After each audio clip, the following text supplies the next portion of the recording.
moi j'ai compris que ça a suscité en eux une très forte onction, une énergie qu'ils ont renouvelée encore de nouveau. Ça a amené en eux encore un autre élan à rebondir très fortement. Alléluia.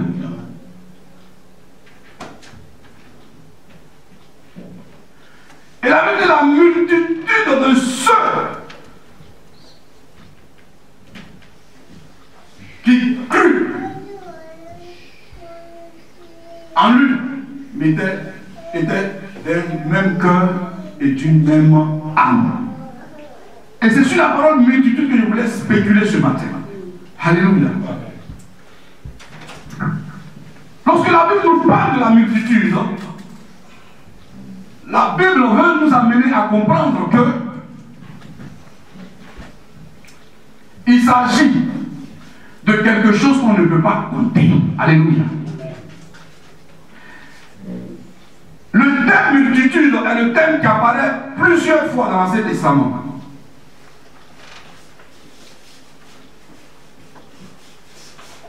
Dieu rencontre Abraham. Abraham a 99 ans. Il était vieux. Dieu dit à Abraham, j'établirai mon alliance entre toi et moi.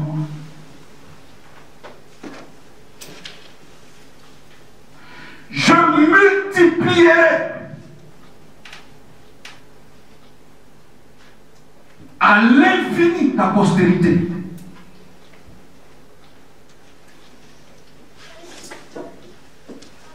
Tu deviendras le père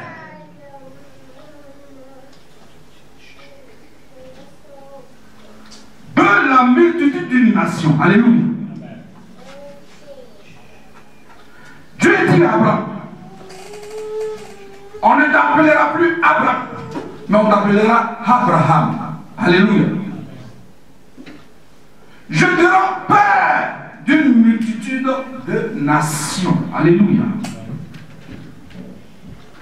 Dieu compare la bénédiction à Abraham et il le compare au sable de la mer. Lorsque nous regardons le sable, nous comprenons que même l'intelligence humaine, même la science n'était pas arrivée à pouvoir compter le sable de la mer. Il n'y a que Dieu qui a créé l'univers tout entier. Il n'y a que Dieu qui siège dans les lieux très hauts, qui est capable de connaître le nombre du sable de la mer. Et Dieu associe la bénédiction d'Abraham à un nombre infini, un nombre qui ne peut pas être compté. Alléluia. Mais qui est ce Dieu-là qui peut associer notre bénédiction à un nombre qu'on ne peut pas compter? Alléluia. Dieu est celui-là qui a créé les étoiles du ciel. Lorsque nous regardons les étoiles du ciel, il y a des myriades, il y a des milliers d'étoiles. On n'arrive pas à les compter. Mais Dieu compare la bénédiction d'Abraham à ces étoiles-là. Alléluia.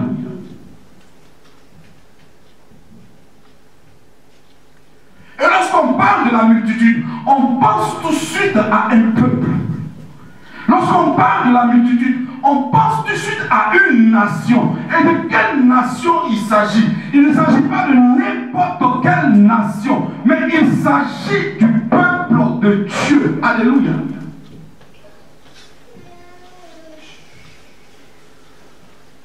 Et c'est ce peuple qui était dans le pays d'Égypte.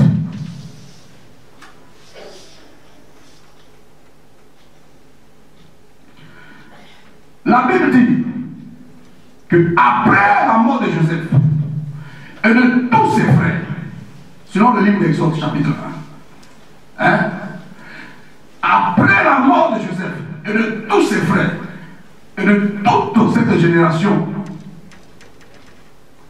les Israéliens commençaient à se multiplier dans le pays d'Égypte. Et ils croissaient.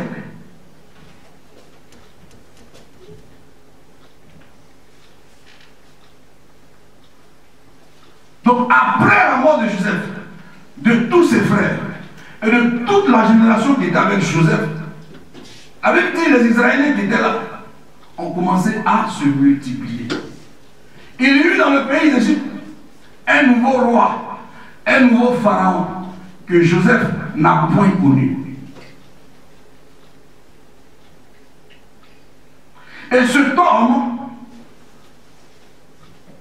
va regarder et observer ce peuple. Et il va détecter quelque chose de très important que le peuple avait. C'est que le peuple juif se multipliait et il croissait. Et de plus en plus, il se multipliait. Il devenait de plus en plus nombreux et il devenait de plus en plus puissant. Alléluia.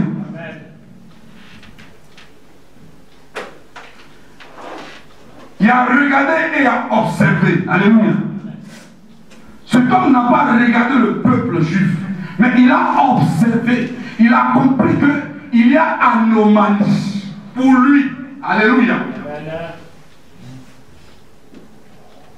Nous sommes une anomalie pour ceux qui ne connaissent pas la vérité. Alléluia. Il a compris qu'il y a une anomalie ici. Comment ils font pour se multiplier? Ils croissent et de jour en jour, ils deviennent nombreux et ils deviennent puissants. Il y a quelque chose qui ne va pas. Je n'accepte pas ça. Alléluia. Et il va demander au peuple, afin de prendre une résolution par rapport à ce peuple juif qui était en train de se multiplier, qui était en train de compter. Et quelle était la résolution qu'il fallait prendre? C'était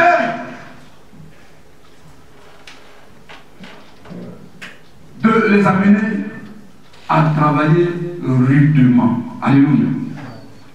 C'était de les accabler avec des travaux pénibles. Alléluia.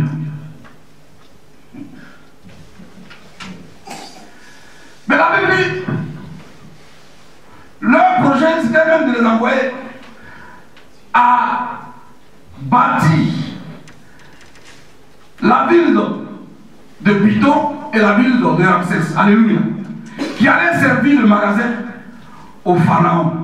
Alléluia. Donc imaginez-vous combien de fois on voulait presser le peuple juif. Alléluia. Mais au fur et à mesure qu'on les accablait de travaux pénibles et difficiles et rudes, la Bible dit qu'ils continuaient à se multiplier. Ils continuaient à devenir de plus en plus nombreux et ils continuaient à devenir de plus en plus puissants. Alléluia. Est-ce que tu me suis? Et c'est devenu un problème pour le pharaon. Mais quel est ce peuple-là qu'on veut oppresser, qu'on veut arrêter avec les travaux pénibles? On veut arrêter avec les travaux cruels, mais il continue d'avoir le même rythme. Il continue de se multiplier. Je te dis ce matin qu'il n'y a que Dieu qui peut faire cela. Il n'y a que Dieu qui peut nous multiplier. Il n'y a que Dieu qui peut permettre qu'il y ait la croissance. Alléluia. Et ça dépassait l'entendement de Pharaon. C'est-à-dire le travail pénible, le travail difficile n'a pas empêché ce peuple-là de se multiplier. Parce que ce peuple-là était lié à la promesse de Dieu. Dieu a dit à Abraham, tu seras le père d'une multitude des nations. Alléluia. Le désir de Dieu est que nous nous multiplions partout où nous sommes. Alléluia.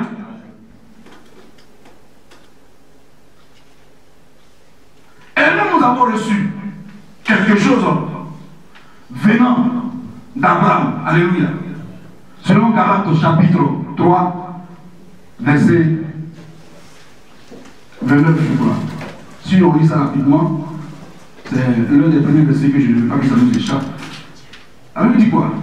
Si vous êtes à Christ, vous êtes donc la postérité d'Abraham. N'est-ce pas? Hein? Si nous sommes... Si vous appartenez à Christ, vous êtes donc la descendance d'Abraham. Alléluia.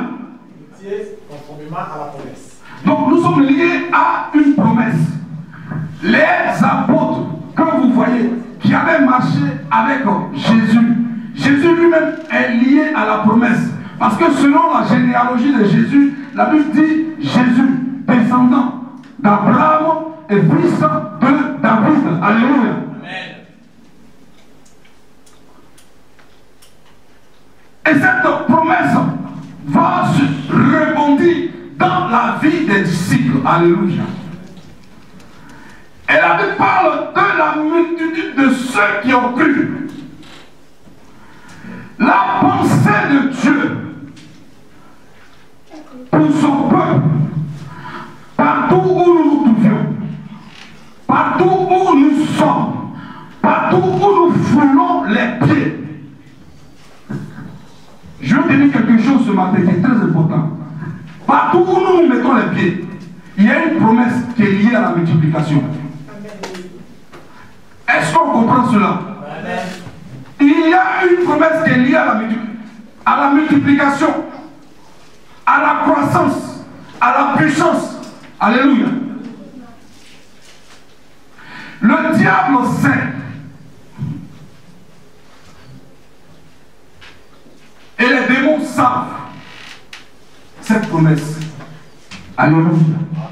S'il y a une ville où il y a trop de polémiques, s'il y a une ville où il y a trop de diffamation, s'il y a une ville où il y a trop d'amusement et de distraction, c'est la vie de parle.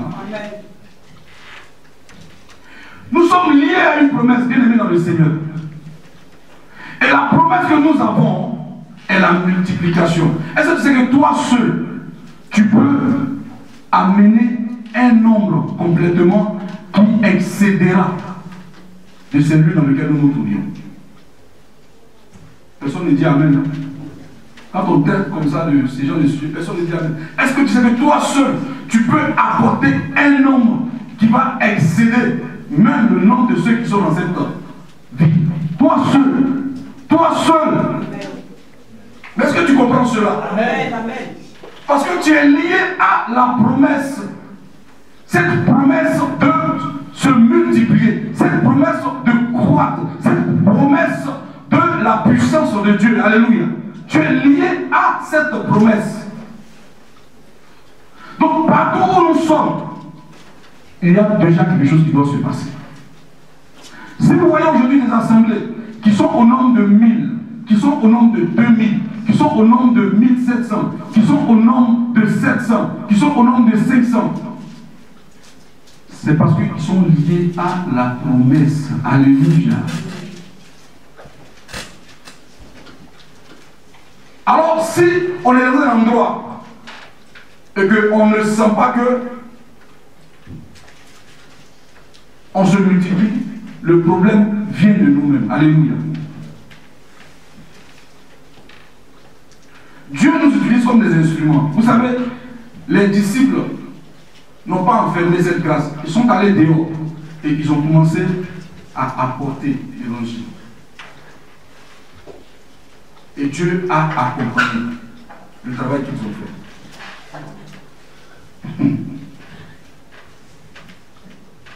Ce que je reçois, je dois faire de telle sorte que ça réjaillisse dans la vie des autres. Et permettre aux uns et aux autres de venir s'habiter dans ce lieu. Alléluia. Permettre aux uns et aux autres que ce lieu devienne un endroit de repos pour leur âme. Alléluia. Permettre aux uns et aux autres qui sont menacés par l'oppression, qui sont menacés par la vie des débauches, qui sont menacés par la vie de l'alcool, qui sont menacés par la vie de la drogue, permettre à tout cela d'expérimenter ton Dieu. Alléluia.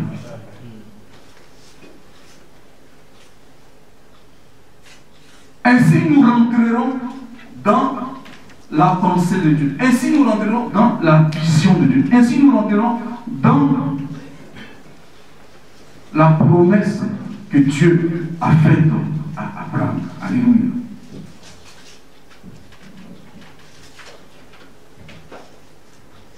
Est-ce qu'on veut se multiplier? Alléluia. Lorsqu'on parle de la multiplication, les gens pensent que c'est souvent sur l'aspect matériel. Amen. Amen. Vous savez, souvent, chez nous, on allait au marché, là. Il y a des femmes qui perdent même l'argent du marché parce qu'il y a des gens qui sont non loin du marché qui font dynamori. On appelle ça chez nous dynamori. Donc, ils jouent des cartes. Il est 3 cartes. Il y a des complices qui sont autour de lui. Quand il fait ça, le complice prend les 50 000. Il dit, je viens de gagner. La femme qui est en train d'aller au marché, quand elle voit ça, automatiquement elle s'arrête. Je peux jouer. On dit, il faut jouer. Donc, pour lui permettre de prendre même tout l'argent du marché, on fait gagner une fois.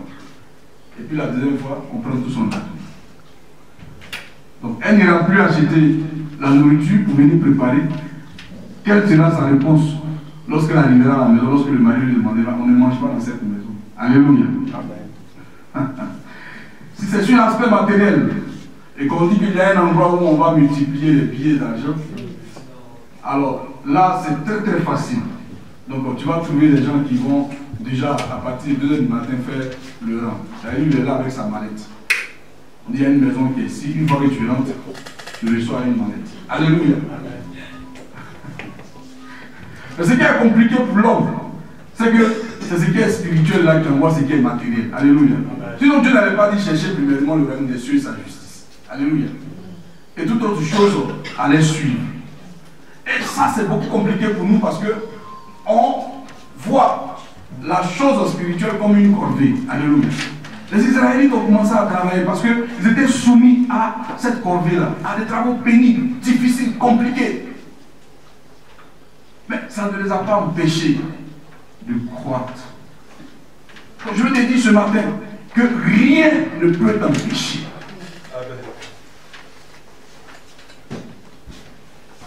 De te multiplier. Rien ne peut empêcher cette église de se multiplier. Arrêtons de dire que le travail m'a fatigué. Arrêtons de dire que l'argent me manque.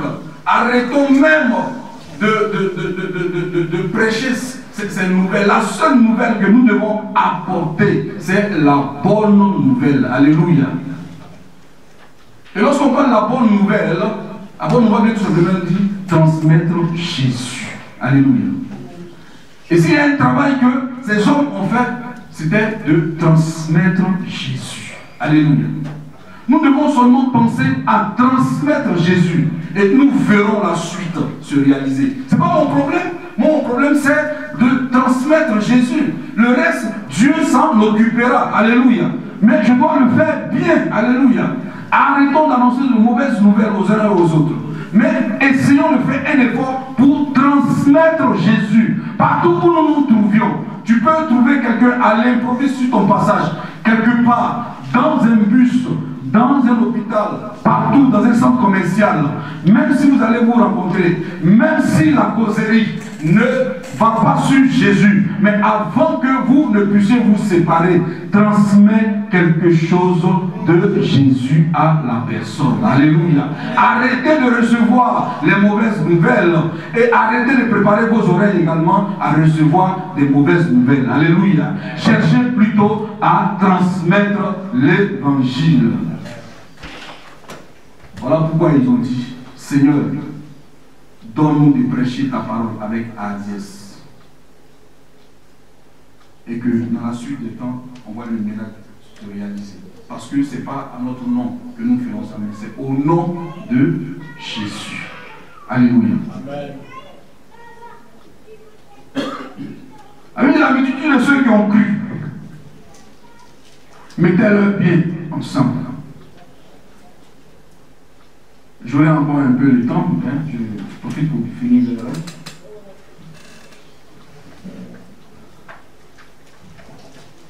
Ils avaient non seulement un même cœur, ils avaient également une seule âme. s'aimaient les uns les autres. Ils s'aimaient réciproquement. Alléluia. Lorsqu'on parle de l'amour de Dieu dans la vie des assemblées, on a comme l'impression que, comme les Italiens le disent, on se prend une tire. Alléluia. Vous savez, Christ lui-même a dit, dans le livre de Jean, aimez-vous les uns les autres comme moi-même je vous ai aimé. Alléluia. Les choses ne viennent pas au hasard. Vous savez, ce que sont devenus les disciples, ils l'ont reçu du Maître. Alléluia. La Bible dit qu'ils s'aimaient les uns les autres, réciproquement. Ils avaient certainement de la diversité entre eux, au point de vue mentalité, au point de vue comportement, au point de vue aptitude, au point de vue statut, c'est-à-dire par rapport à ta taille, au point de vue même intellect. Mais ça ne constituait pas une barrière pour eux. Amen. Mais ils s'aimaient dans cette diversité. Alléluia. Est-ce que tu me comprends? Même si toi tu as un intellect et tu es à côté d'un analphabète, l'analphabète de la personne ne peut pas être un handicap pour que tu ne puisses pas l'aimer. Alléluia. Amen. C'était une multitude. Au milieu d'eux, il y avait également des comportements. C'était des hommes comme vous et moi. Il y avait également les mêmes comportements que nous avons ici. Mais la chose spirituelle les a amenés à pouvoir s'aimer. Amen. Lorsqu'on partage Dieu ensemble, lorsqu'on partage Jésus ensemble, lorsqu'on partage la vie de Dieu ensemble, on est unis. Alléluia. Amen. Lorsque je te vois, je n'ai pas une autre idée qui m'anime. Ce qui me dit que dans la relation, je suis convaincu que chacun facilement priait pour l'autre. Alléluia. Vous savez, si on arrive à briser les barrières qui nous obstaclent, facilement on arrivera à s'aimer. Le diable sait que si seulement nous commençons à nous aimer, si seulement nous sommes unis, nous constituerons une force. Alléluia. Est-ce que vous savez que les problèmes que les êtres humains rencontrent dans les églises sont trop injurieux pour notre Dieu? Quand on parle par exemple de celui-là a eu un problème avec l'autre et qu'on pèse le problème de la personne, on dit non. Mais par rapport à la grandeur de notre Dieu, par rapport à la sagesse de notre Dieu, par rapport à l'univers de notre Dieu, on ne peut pas aller même avec de tels problèmes devant notre Dieu. Alléluia. Et la Bible dit qu'ils s'aimaient.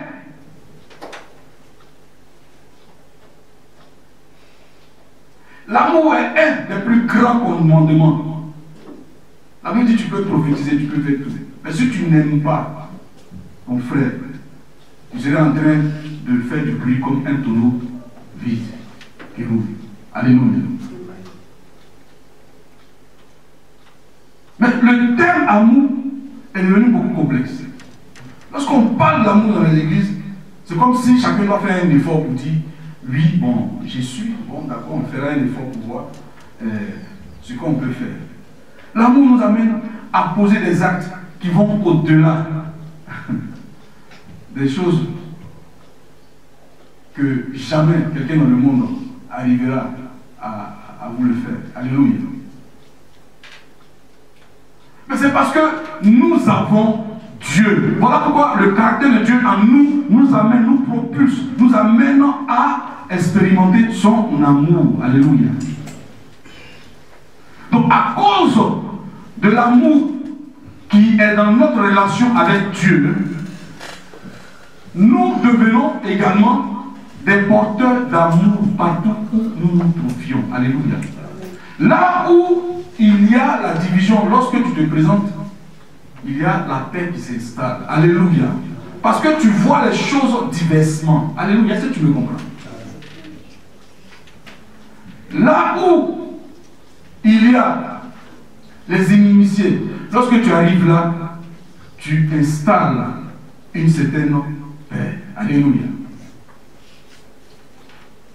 Parce qu'il n'y a que l'amour de Dieu qui peut briser tout ce qui est comme barrière, visible et invisible. Alléluia.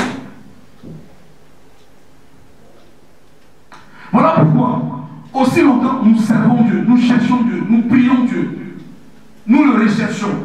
Quand la Bible nous recommande qu'il avait le même cœur, si nous voulons expliquer au sens propre qu'ils avaient le même cœur, mais je ne sais pas comment on peut dire que j'ai le même cœur avec quelque chose. Quand peut-être que son cœur est bleu, moi il est rouge ou bien vert. Bon. Quand on dit on a le même cœur, ça veut dire qu'on est même chose. On constitue la même personne. Alléluia. Donc, mon frère ne peut pas être mon ennemi. Alléluia. Et les disciples avaient créé cette atmosphère au milieu d'eux. De telle sorte que, lorsqu'ils iront maintenant pour parler, transmettre l'évangile, et lorsque les uns et les autres viendront dans leur atmosphère, cette atmosphère a été une atmosphère de paix, de consolation, parce qu'ils ne trouveront pas le mépris, ils ne trouveront pas la haine, ils ne trouveront pas tout ce que on peut trouver aujourd'hui dans les églises. Alléluia. Amen. Ça existe dans les églises, mais le problème c'est que ça ne doit pas être trop. Alléluia. Certainement ça existait parmi la multitude, mais eux qui expérimentaient l'amour de Dieu, ils étaient plus nombreux. Alléluia. Nous devons être plus nombreux. Dans nos actes de générosité, nous devons être plus nombreux.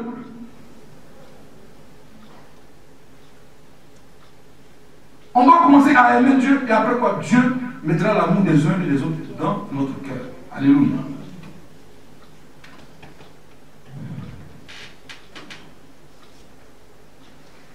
Et ce qui faisait le fruit de Dieu, du précepte qu'ils avaient reçu de Christ. Alléluia.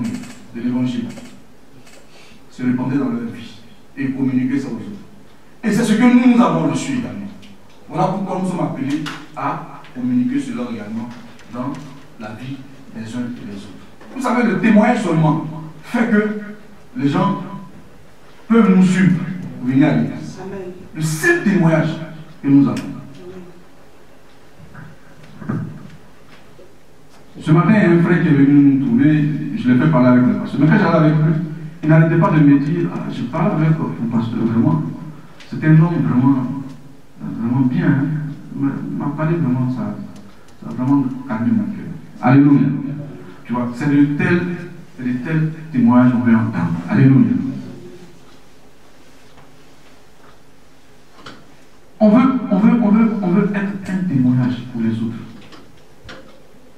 Mais c'est toutes ces choses-là qu'on doit recevoir en soi pour que notre témoignage devienne efficace. Alléluia. Amen. Donc, ils avaient le même cœur, ils avaient le même âme. C'est-à-dire qu'ils étaient unis spirituellement. Et je vais m'arrêter là parce que si je dois continuer, on ne finira plus. Alléluia. Ils étaient unis spirituellement. Ce que nous devons rechercher, nous devons chercher à être unis spirituellement. Et la chose qui peut nous amener à être unis spirituellement, c'est la prière. Alléluia. Commençons déjà à nous disposer pour venir prier. Vous allez voir que Dieu fera le reste. Alléluia. Amen. Nous allons terminer.